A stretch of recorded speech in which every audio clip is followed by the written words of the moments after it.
Que legal para a gente começar a explorar um pouco a tua trajetória. Eu sei que você tem uma carreira acadêmica também. Sim. Como que é a tua relação entre essa parte acadêmica e trabalho ali nas origens? Na verdade, eu tenho 48 anos, né? E aí eu zoo, porque eu falo, cremes poderosos impedem que você... Não, é verdade. A gente aqui achamos que você tinha 25, cara. Tá ótimo. E eu comecei a trabalhar com 15. Tá na grisalha ainda, pô. Se olhar daqui, tá, né? Olha o Geiger já, ó, todo grisalho aqui. Ó, 31 anos eu tenho, cara, acredita? Não, é mentira, cara. Então, eu comecei com 15, eu já sofro há mais de 31 anos no mundo do trabalho. Caramba, 15 anos? Então você vê assim, 32, 33 anos de carreira, você começa a ter perspectivas múltiplas, né? Eu comecei trabalhando, vendendo curso de inglês na Avenida Paulista, panfletando numa empresa, trabalhei no fórum, tinha feito concurso quando acabei o 2º grau, depois fui estagiário e subi até virar presidente de empresa, mas essa trajetória é interessante porque eu trabalhei na área financeira. Sou formado nas artes maravilhosas das ciências contábeis, não é? Algo tão amado pelas pessoas. E em um determinado momento eu mudei completamente a minha carreira, depois que eu tinha atingido o nível executivo, quando eu pude trabalhar numa empresa americana, que é considerada a maior empresa horizontal do mundo, que se chama W.L. Gore, uma empresa com 12 mil funcionários, sem cargo e sem chefe. Quando eu cheguei nessa empresa, foi tipo cair na ilha de Lost. Né? Meu Deus, eu não estou entendendo nada. Porque eu tinha vindo de várias experiências hierárquicas tradicionais. Sim. Ericsson, Rodia, PricewaterhouseCoopers. Você foi CFO numa delas, não foi? Fui controller em uma delas, depois fui CEO em outra depois. Caramba.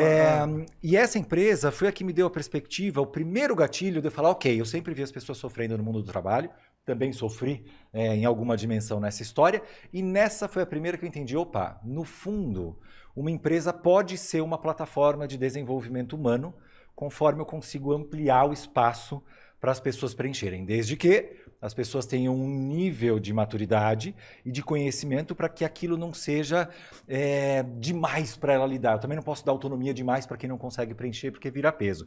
E aí eu fiquei 5 anos nessa empresa, revolucionou totalmente a forma do que eu entendia sobre trabalho, sobre gestão, e aí eu tive o interesse de querer estudar gestão.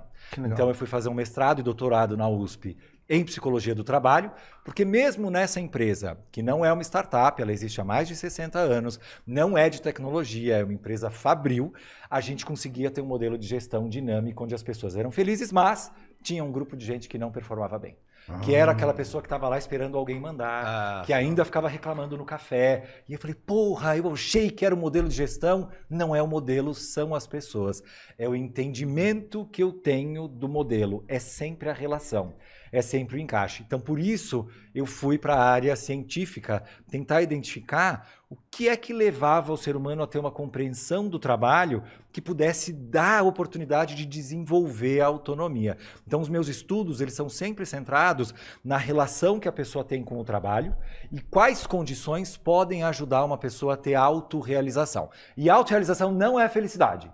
Autorrealização significa você trazer quem você é para o mundo. Que interessante. Realização significa tornar-se real.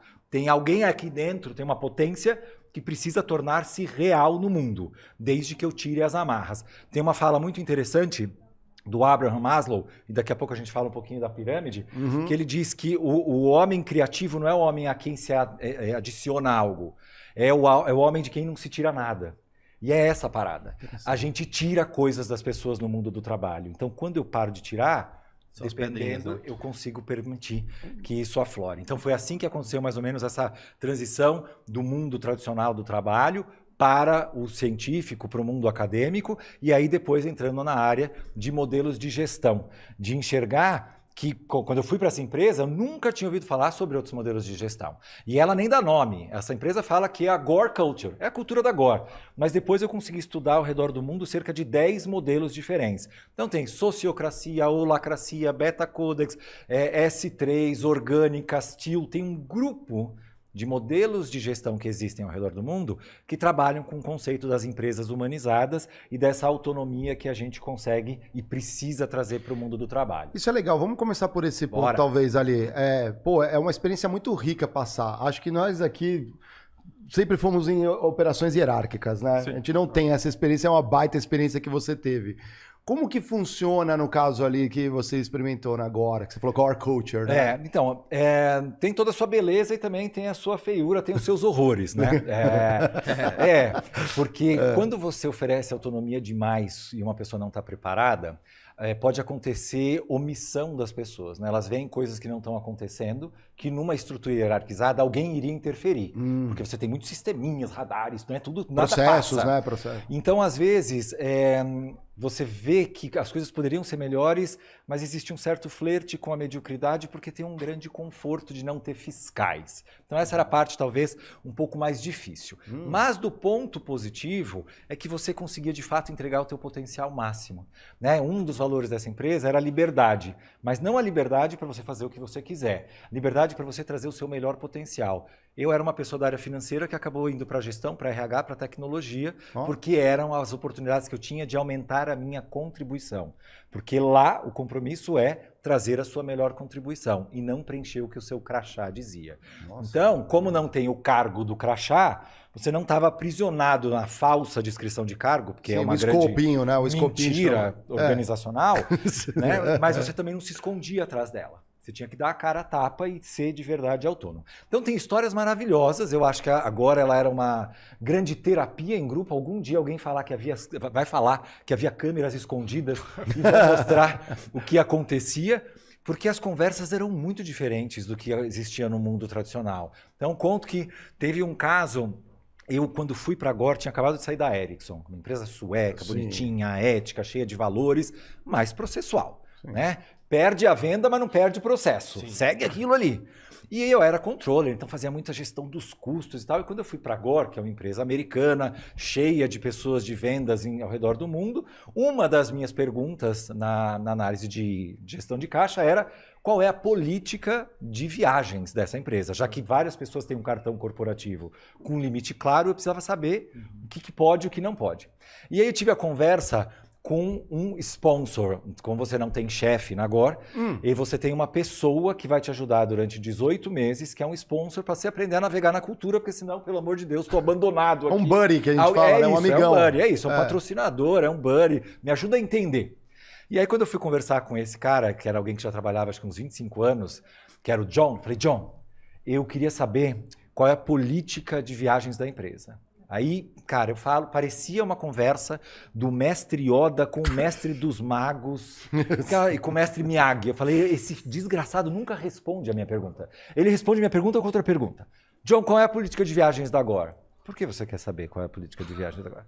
Porque eu vou fazer análise dos custos de viagens, eu precisava saber, a gente não usa a palavra política, a gente tem alguns guidelines assim, de viagem, porque você sabe que, na verdade, olha só isso, o conceito geral de lidar com o dinheiro na Gore é use como se ele fosse seu. Eu não, amigo, mas assim, né, eu compraria uma Ferrari, eu iria fazer viagens.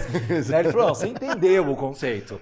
Se você não gastaria na sua empresa de uma forma, né, descolada e responsável, você não vai fazer isso aqui. Qual é a sua dúvida de verdade? Me dá um exemplo. Quanto um vendedor pode gastar num jantar com um cliente? Quanto você acha que um vendedor não pode gastar com um cliente? O senhor, ele não vai responder. $75. Acho que $75 é um valor muito razoável. Mas e se ele gastar $200? Eu acho que se ele gastar $200 é bastante razoável. E se ele gastar $2.000? Eu tenho um pouco de dificuldade de imaginar por que ele gastaria $2.000. Mas se ele gastar e isso se tornar um problema para a empresa, alguém vai perguntar para ele. Aí ele voltou com a pergunta e falou assim, mas por que você está preocupado em fiscalizar os gastos de viagens? Tem alguma indicação de fraude? Tem algum problema? Você viu algum uso errado? Falei, não, é porque onde eu trabalhava antes, a gente tinha um controle rígido do cartão. Ele falou, a gente aqui não tem. Porque você está tentando prevenir que haja fraudes. E aí eu já posso te dizer, vai ter fraude. Mas o valor que a gente ganha com a confiança que é oferecida de antemão para as pessoas sempre paga o custo da fraude. Esse cara fumou pra caralho. Como assim? E aí eu voltava para casa e falava, meu Deus do céu, essa empresa vai falir. E aí você olha e fala, $3 bilhões de faturamento, absolutamente lucrativa, as pessoas felizes, participação nos lucros, uma política de distribuição de resultados completamente diferente do que eu tinha visto em qualquer outro lugar do mundo. Então era muito diferente trabalhar nessa empresa, ela ainda é. E tem, assim, muitos episódios que me fizeram ser uma pessoa melhor porque quebraram o que foi sendo tirado de mim nas outras empresas e que era natural, como a predisposição a confiar. Porque a gente dentro da empresa é quase treinado para alguém vai passar o pé em você. Cuidado, hein? Né? É um save your ass policy o tempo inteiro. Né? Você fica tentando desviar das rolas. Então, tem... essa competição ela é muito negativa dentro do mundo do trabalho, porque ela faz com que a gente não tenha essa conexão natural de ajudar uns aos outros.